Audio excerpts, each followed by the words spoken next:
So the necessity of ethical hacking. Why do we need to do this? Well, we probably see this almost every day in the news. But what's happening right now is because technology is growing at such a rapid pace, it adds to complexity. And because of this rapid growth and because of complexity, you've already learned, hopefully by now, hopefully you've learned that complexity and growth typically creates issues for us. So with ethical hacking, we are going to try to accomplish the following. First of all, we need to review systems and infrastructures. And there are times that you may be thinking, well, I reviewed all the computers. Well, that may not be all of the systems. And when we talk about infrastructure, I'm talking hardware. I'm talking copy machines. I'm talking switches. I'm talking Wi-Fi access points. And then we also need to take a look at how are people getting in. We'll then go through and test the current security. And we'll do that via pen test. But after we test the current security, and we're not there to go, haha, look how bad your system is, we're there to help. And part of that help means that we're going to create solutions. We do not just sit there and show problems and then walk away. We help come up with solutions. And then after we create those solutions, the next step that we need to do is we're going to go and retest to make sure that our solutions have actually helped out. Now, when we're looking at this, we typically also need to be aware of both a scope and a limitation. The scope of ethical hacking is part of risk assessment, auditing, as well as fraud.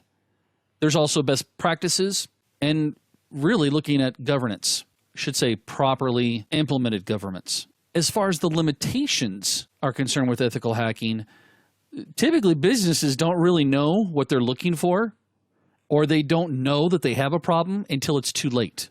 Again, we hear that all the time in the news about how a particular retailer discovered that 3 months ago they were attacked. They had no idea that it was taking place.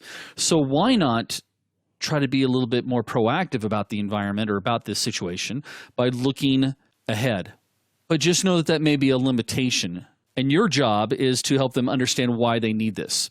Now, your job is also to be able to answer questions such as what can be seen? What can be seen from the outside versus what can be seen from the inside? We'll also need to figure out what is being monitored, what's not being monitored. Are we over-monitoring? Do we have so many log files or monitoring systems going on that nobody's paying attention because we're being overwhelmed? And that actually kicks us back to governance, good governance. What can be done about the situation? Would be another great question for you to be able to answer, as well as are there adequate protections in place? And of course, if we're dealing with any type of industry where they have government compliance or even business-based compliance, are those compliances being met? So when we talk about is ethical hacking necessary or why is it necessary? Well, the answer to that, quite honestly, is the fact that attackers are continually changing up and figuring out new mechanisms, taking advantage of new technologies that are coming out. There has to be somebody that can help to counteract these types of attacks.